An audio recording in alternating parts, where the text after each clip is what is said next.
सभी को नमस्कार। मैं doctor Vimmi Rastogi, lecturer geography, government inter college Moradabad. आज हम चैप्टर नंबर 1 क्लास 12 का जनसंख्या वितरण, घनत्व, वृद्धि और संगठन का पार्ट 1 पढ़ेंगे। इसमें हम वृद्धि तक पढ़ेंगे। आगे का जो वीडियो होगा उसमें हम संगठन के बारे में पढ़ेंगे। तो चैप्टर को स्टार्ट करने से पहले ये ज़रूरी है कि हम क्लास 11th में पढ़ाए हुए चैप्टर्स का अवलोकन कर लें। क्लास 11th में हमारा जो किताब थी उसमें हमने भारत के भौतिक पर्यावरण नामक किताब थी और उसमें हमने भारत की स्थिति के बारे में पढ़ा था, संरचना तथा भू आकृति विज्ञान के बारे में पढ़ा था, भारत के अववाह तंत्र के बारे में पढ़ा था, जलवायु के बारे में पढ़ा था, प्राकृतिक वनस्पति के बारे में पढ़ा था, मृदा के बारे में पढ़ा था और प्राकृतिक संकट तथा आपदाओं के बारे में पढ़ा था। तो कक्षा 11th में जो पाठ हमने पढ़े वो सब भौतिक पर्यावरण से रिलेटेड थे, यानी कि भारत के भौतिक विभागों से रिलेटेड थे। अब हम क्योंकि भौतिक पाठ हम पढ़ चुके हैं तो अब हम भारत के लोगों और भारत की अर्थव्यवस्था के बारे में जानेंगे। इस किताब में जो भारत की ये जो आपकी किताब है उसका नाम है भारत, लोग और अर्थव्यवस्था। तो पहला चैप्टर जो है वो भारत के लोगों से रिलेटेड है। किसी भी देश के लोग अत्यंत महत्वपूर्ण घटक होते हैं। तो जो लोग होते हैं किसी भी देश के, ये कहिए कि मानव संसाधन बहुत महत्वपूर्ण घटक होता है, क्योंकि वो मानव संसाधन ही है, मानव ही है जो देश के प्राकृतिक रिसोर्सेज, प्राकृतिक संसाधनों का उपभोग करता है। ये उसके द्वारा उपयोग होते हैं और उसके लिए ही उपयोग किए जाते हैं। तो भारत की जो जनसंख्या थी 2001 की जनगणना के अनुसार 102.8 करोड़ थी। ये 2011 में बढ़कर 121 करोड़ 1,93,423 हो गई। तो भारत जो है वो जनसंख्या के मामले में विश्व में दूसरा स्थान है भारत का, और सबसे पहला स्थान जो है वो चीन का आता है। जिस तरह से हमारी जनसंख्या बढ़ रही है लगातार, तो ऐसा अनुमान लगाया जा रहा है कि अगले 36 सालों में अगर इसी तरह से वृद्धि होती रही तो हम विश्व के प्रथम स्थान पा लेंगे, क्योंकि चीन ने अपनी जनसंख्या को कंट्रोल कर लिया। किस तरह से कंट्रोल किया? पहले उन्होंने 2 चाइल्ड नॉर्म लगाया, यानी कि 2 बच्चे प्रति परिवार। लेकिन बाद में जब उन्हें लगा कि इससे भी बात नहीं बन रही है तो उन्होंने 1 चाइल्ड नॉर्म लगाया और अपनी जनसंख्या को कंट्रोल कर लिया। लेकिन भारत में इस तरह की नीति नहीं बन पाई है और यही कारण है कि हमारी जनसंख्या जो है वो बढ़ती चली जा रही है। अब जो भारत है, भारत की जो जनसंख्या है वो 3 महाद्वीपों, उत्तरी अमेरिका, दक्षिणी अमेरिका और ऑस्ट्रेलिया, इन 3 महाद्वीपों से भी अधिक जनसंख्या है। भारत एक डेवलपिंग नेशन है, एक विकासशील देश है और उसके पास उतने रिसोर्सेज नहीं हैं जितने जनसंख्या के भरण पोषण के लिए चाहिए। तो जनसंख्या जो है वो बहुत ज़्यादा दबाव डाल रही है भारत के रिसोर्सेज पर और बहुत ज़्यादा आर्थिक और सामाजिक समस्याओं का सामना करना पड़ रहा है। जनसंख्या अधिक होने की वजह से बेरोजगारी की समस्या है, गरीबी की समस्या है, क्राइम बढ़ रहे हैं और तरह तरह की परेशानियां महसूस की जा रही हैं। तो जनसंख्या जो है वो अगर रिसोर्सेज हमारे पास बहुत अधिक होते तो हम जनसंख्या को समेट पाते, लेकिन हमारी जो जनसंख्या है वो अत्यधिक होने की वजह से ये परेशानी हम झेल रहे हैं। अब जानते हैं हम कि जनसंख्या के आंकड़ों का स्रोत क्या है। जनसंख्या के बारे में, जनसंख्या कितनी है ये हमें कैसे पता लगता है, कितने मेल हैं, कितने फीमेल हैं, कितने ग्रामीण हैं, कितने शहरी हैं, कितने कितने कितने व्यक्ति जो हैं वो किस किस व्यवसाय में हैं, कितने आयु वर्ग के लोग हैं, ये हमें कैसे पता लगता है। तो इसको पता लगाने के लिए जनगणना की जाती है। तो जनगणना से हमें पता लगता है कि जनसंख्या हमारी कितनी है। तो जो भारत में पहली जनगणना हुई वो 1872 में हुई, लेकिन ये जो जनगणना हुई वो पूर्ण नहीं हो पाई। कुछ ही एरियाज इसमें सम्मिलित थे और इसलिए इसे पूर्ण नहीं माना गया। कुछ लोगों तक और कुछ एरियाज तक ही सीमित थी, इसलिए इसे पूर्ण नहीं माना गया। जो पहली जनगणना हुई वो 1881 में हुई और उसके बाद लगातार ये जनगणना होती चली आ रही है। हर 10 वर्ष में ये जनगणना होती है और जो पिछली जनगणना हुई थी वो 2011 में हुई थी और अब आने वाले साल यानी कि 2021 में होगी।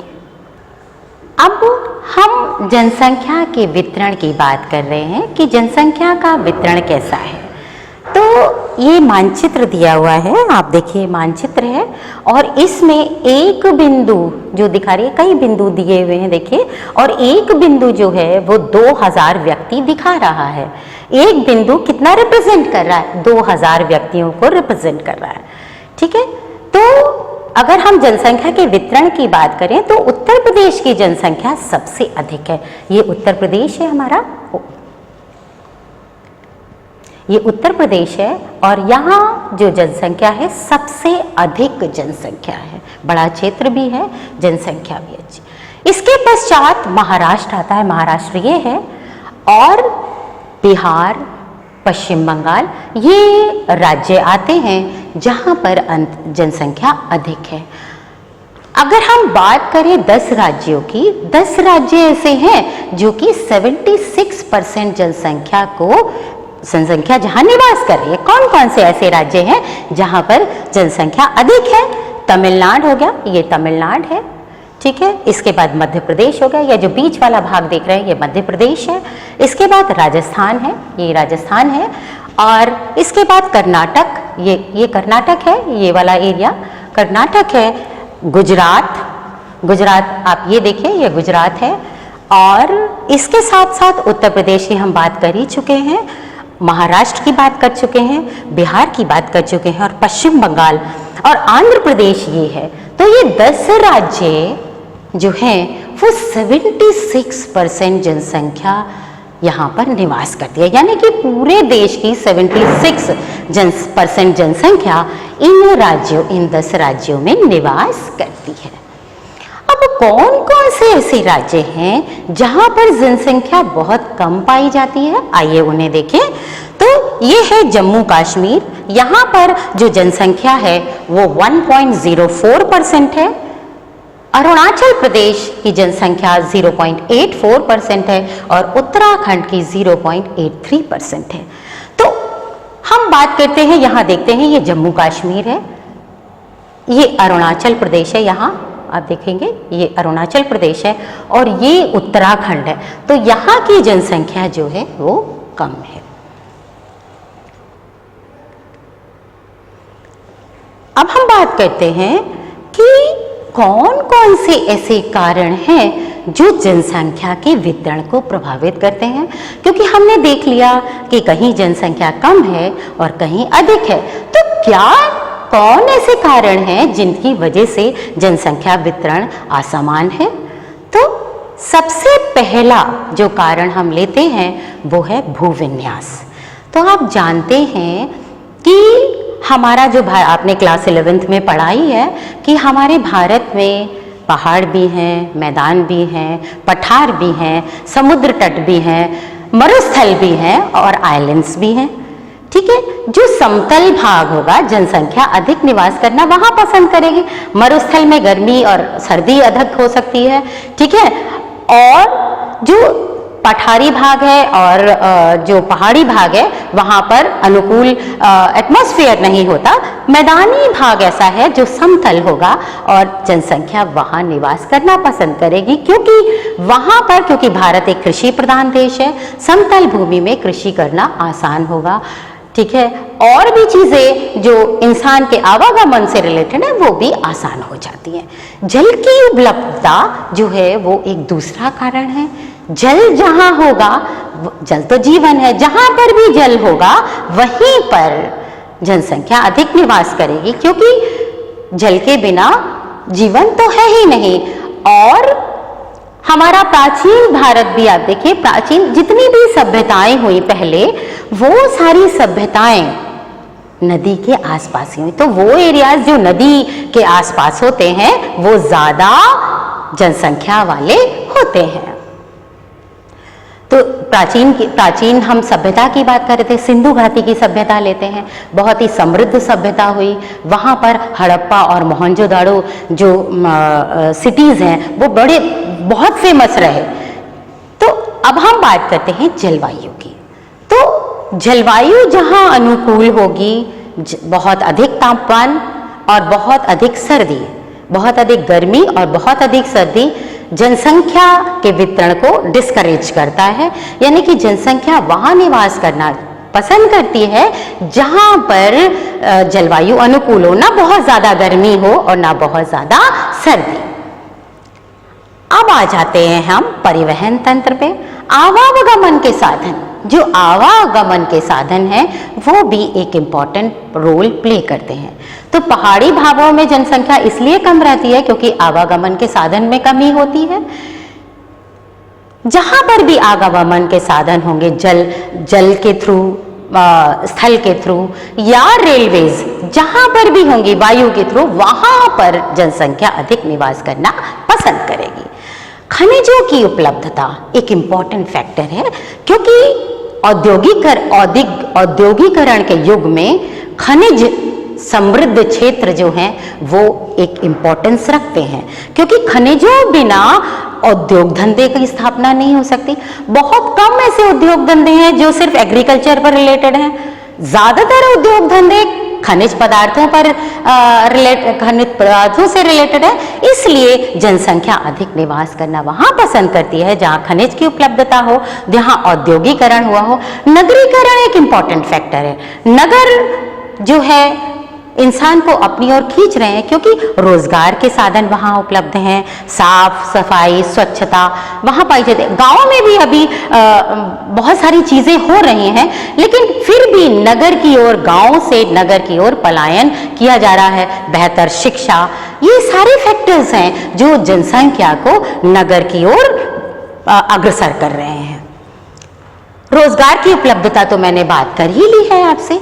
एक शैक्षिक संस्थान, हर व्यक्ति अपने बच्चों को अच्छे अच्छे संस्थानों में पढ़ाना चाहता है जिससे वो आगे बेहतर जीवन जी सके। तो जहां पर भी अच्छे शैक्षिक संस्थान होंगे वहां जनसंख्या अधिक निवास करना पसंद करेगी। अब ये जो क्षेत्र हमारे हैं, दिल्ली हो गया, मुंबई, कोलकाता, बेंगलुरु, पुणे, अहमदाबाद, चेन्नई और जयपुर के नगरीय क्षेत्र औद्योगिक विकास एवं नगरीकरण के कारण बड़ी संख्या में ग्रामीण नगर ये प्रवासियों को आकर्षित करते हैं। तो गांवों से और शहरों से भी, गांवों से भी लोग आ रहे हैं और छोटे शहरों से भी लोग इन क्षेत्रों में पहुंचते हैं। अब हम बात करते हैं जनसंख्या के घनत्व की। जनसंख्या घनत्व क्या है? तो यहाँ लिखा हुआ है जनसंख्या घनत्व प्रति इकाई क्षेत्र में व्यक्तियों की संख्या द्वारा अभिव्यक्त किया जाता है। तो प्रति इकाई क्षेत्रफल का क्या मतलब है? हम ये मानते हैं प्रति वर्ग किलोमीटर एरिया हम ले लेते हैं, तो एक वर्ग किलोमीटर एरिया में कितने लोग रह रहे हैं वो जनसंख्या घनत्व है। इससे हमें अनुपात आसानी से लगाने में मदद मिलती है कि भूमि पर कितने व्यक्ति रह रहे हैं। तो 2011 की जनगणना के अनुसार भारत में जनसंख्या घनत्व जो था वो 382 व्यक्ति प्रति वर्ग किलोमीटर में, यानी कि 1 किलोमीटर एरिया में 382 व्यक्ति प्रति वर्ग किलोमीटर रह रहे थे। अब ऐसा नहीं है कि ये जनसंख्या घनत्व ऐसा ही रहेगा, हो सकता है 2021 में कुछ और हो, ये परिवर्तनशील है, लगातार बदलता रहता है जन्म, मृत्यु और एवं प्रवास या उत्प्रवास के कारण जनसंख्या घनत्व में चेंज आता रहता है। एशिया में सबसे अधिक जनसंख्या घनत्व बांग्लादेश का है और यहाँ 848 व्यक्ति प्रति वर्ग किलोमीटर में रह रहे। तो बांग्लादेश जो है बिल्कुल हमारा समीपवर्ती देश है, बिल्कुल भारत का पड़ोसी देश है और इसकी जनसंख्या जो है एक छोटा सा देश है और इसकी जनसंख्या जो है वो 848 व्यक्ति प्रति वर्ग किलोमीटर है। इसके बाद जापान है जिसकी जनसंख्या जो है वो 336 व्यक्ति प्रति वर्ग किलोमीटर है। अब हम जनसंख्या घनत्व के वितरण की बात करते हैं। तो भारत का जनसंख्या जो वितरण तथा घनत्व असमान है। जैसे हम वितरण तो हम पढ़ ही चुके कि वो असमान है, कहीं अधिक जनसंख्या निवास करती है, कहीं कम जनसंख्या। इसी तरह से घनत्व भी है। घनत्व ऐसा नहीं है कि हमने भारत का डेटा आपको दिया कि 382 व्यक्ति प्रति वर्ग किलोमीटर है तो हर जगह आपको 332 व्यक्ति ही मिले प्रति वर्ग किलोमीटर एरिया में, ऐसा नहीं है। जनसंख्या किसी भाग में बहुत अधिक है और किसी भाग में बहुत कम है। उसके बहुत सारे फैक्टर्स हैं। वो फैक्टर्स जो हमने वितरण में पढ़े थे वही फैक्टर्स ज्यादातर घनत्व में भी काम करते हैं। तो जनसंख्या, अब हम ये मानचित्र को देखेंगे। अरुणाचल प्रदेश में जहां एक वर्ग, ये अरुणाचल प्रदेश है, ये वाला एरिया, ये वाला जो एरिया है ये पूरा का पूरा अरुणाचल प्रदेश है। तो ये वाला जो एरिया है वहां पर एक वर्ग किलोमीटर में 2011 का हम सेंसस ले रहे हैं। 2010 का सेंसस के द्वारा ये 13 व्यक्ति प्रति वर्ग किलोमीटर था, लेकिन 11 में ये बढ़कर 17 व्यक्ति प्रति वर्ग किलोमीटर हो गया ये एरिया अरुणाचल प्रदेश का। जबकि आप ये देखोगे दिल्ली में, ये दिल्ली है हमारी नेशनल कैपिटल, ये वाला, ये दिल्ली जो काला काला बहुत डार्क दिया हुआ है, ये वाला ऐसा एरिया है जहां पर एक वर्ग किलोमीटर में 11,297 व्यक्ति प्रति वर्ग किलोमीटर में निवास कर रहे हैं। उत्तर भारत के राज्यों में, बिहार में, ये जो बिहार है यहाँ पर 11,002, पश्चिम बंगाल में 1029 और उत्तर प्रदेश में 820 व्यक्ति प्रति वर्ग के लिए उत्तर प्रदेश है, यहाँ पर 828 व्यक्ति प्रति वर्ग किलोमीटर निवास करते हैं। हरियाणा की बात करें, ये हरियाणा है, दिल्ली यहाँ है। हरियाणा की जो जनसंख्या घनत्व है वो 573 व्यक्ति प्रति वर्ग किलोमीटर। अब हम प्रायद्वीप भारत की बात करें, ये प्रायद्वीपीय भारत है। प्रायद्वीप किसे कहते हैं? प्रायद्वीप वो भाग जो तीनों ओर से समुद्र से घिरा हो। तो ये देख रहे हैं यहाँ अरब सागर हो गया, यहाँ बंगाल की खाड़ी हो गया, हिंद महासागर हो गया। तो ये वाला जो प्रायद्वीपीय भारत है वहाँ पर जो जनसंख्या घनत्व है, वहाँ कौन कौन से एरियाज हैं जहाँ पर जनसंख्या घनत्व अधिक है? केरल आ जाता है 859 व्यक्ति प्रति वर्ग किलोमीटर। यहाँ पर प्रति वर्ग किलोमीटर 859 व्यक्ति रह रहे हैं। जबकि तमिलनाडु में, ये तमिलनाडु है, और यहाँ पर 555 व्यक्ति प्रति वर्ग किलोमीटर में निवास करते हैं। असम, गुजरात, आंध्र प्रदेश, हरियाणा, झारखंड, उड़ीसा, ये मध्यम घनत्व वाले घनत्व पाया जाता है। जनसंख्या घनत्व यहाँ पर मध्यम पाया जाता है। जबकि जो हिमालय प्रदेश के पर्वतीय राज्य हैं और असम को छोड़कर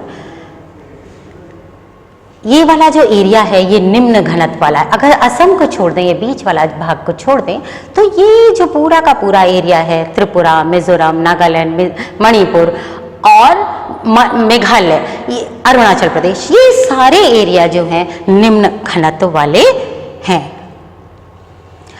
अंडमान निकोबार द्वीप समूह को छोड़कर केंद्र शासित प्रदेश जनसंख्या के उच्च घनत्व वाले हैं।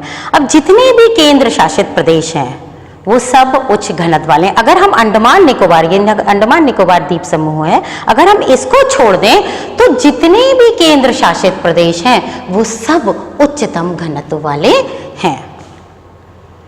दिल्ली की हम बात कर ही चुके हैं। उसके बाद आता है चंडीगढ़। चंडीगढ़ का जनसंख्या घनत्व 9252 है और पुडुचेरी का 2598 है।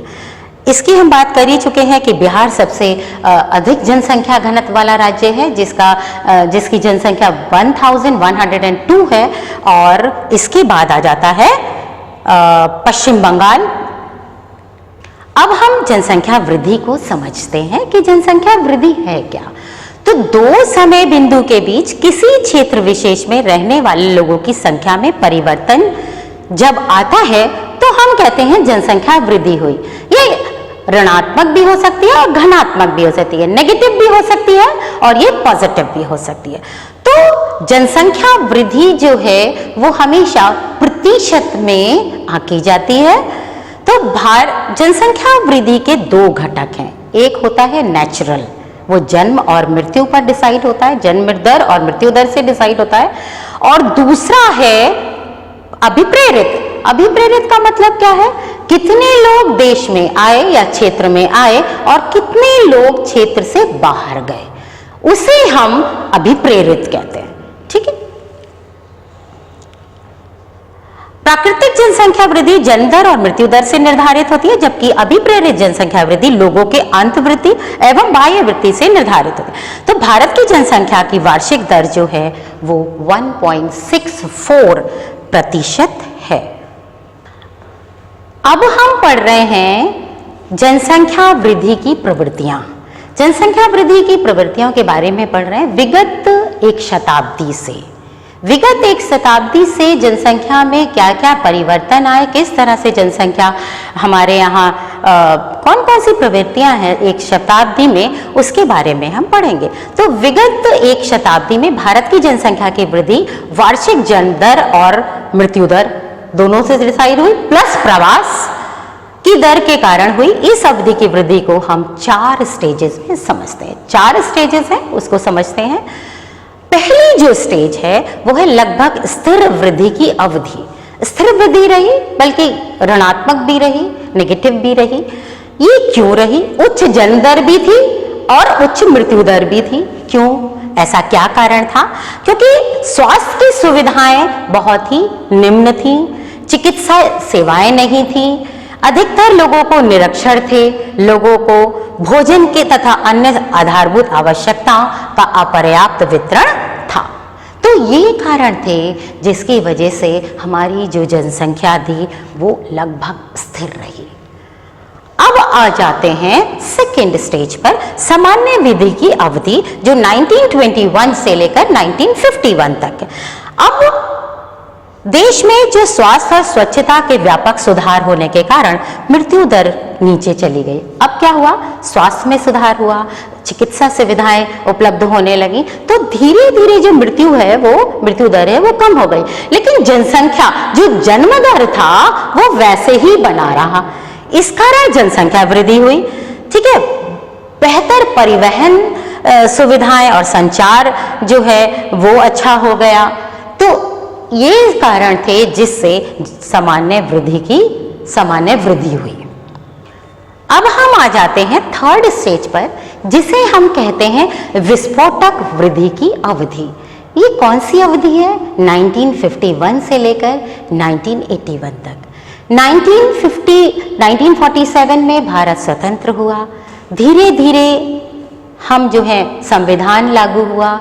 संविधान बनने के बाद हमारे यहाँ प्लानिंग होने लगी, 5 इयर्स प्लान लागू होने लगे और विकासात्मक कार्य होने लगे। तो विकासात्मक कार्य होने की वजह से जनसंख्या जो है वो बहुत तीव्र गति से बढ़ी, चिकित्सा सुविधाएं उपलब्ध होने लगी, जीवन जो की दशा लोगों की सुधरने लगी। उस टाइम एक और बात हुई, वो ये थी कि बहुत सारे तिब्बतीय, बहुत सारे बांग्लादेशी, बहुत लोग नेपाल से और बहुत से इवन पाकिस्तान से बहुत लोग भारत आए, और ये कारण था कि जनसंख्या पे अत्यधिक विस्फोट हुआ, यानी कि जनसंख्या में अत्यधिक वृद्धि हुई। ये सारे फैक्टर्स जो है विस्फोटक स्थिति कही जाती है। ये 81 तक का पीरियड था। अब हम आते हैं घटती वृद्धि की अवधि पर। ये 1981 के पश्चात हुई। अब क्या हुआ, देश की जनसंख्या वृद्धि दर यद्यपि ऊंची बनी रही, परंतु ये धीरे धीरे जो है वो घटती रही। वृद्धि दर जो है वो धीरे धीरे घटती रही। क्यों घटी? इसके कारण जो है विवाह की जो उम्र है वो बढ़ने लगी। पहले क्या होता था कि छोटे बच्चों मतलब कम उम्र में शादी कर दी जाती थी, लेकिन विवाह की उम्र बढ़ने लगी। महिलाएं जो हैं वो पढ़ने लिखने लगी, महिलाओं में समझ आ गई। जब महिलाओं की शिक्षा में जब सुधार हुआ तो ऐसी स्थिति में बदलाव आया। उनको भी ये ध्यान रहा कि हमारा परिवार छोटा होना चाहिए। आर्थिक गतिविधियों में महिलाएं इन्वॉल्व हुई, और यही सब कारण थे जो कि जन दर जो वृद्धि थी वो धीरे धीरे घटती चली गई। तो धन्यवाद। हम आज इतना हमने इस चैप्टर में किया है, इस पार्ट में किया है। अगले पार्ट में हम जनसंख्या के संगठन के बारे में पढ़ेंगे। Thank you.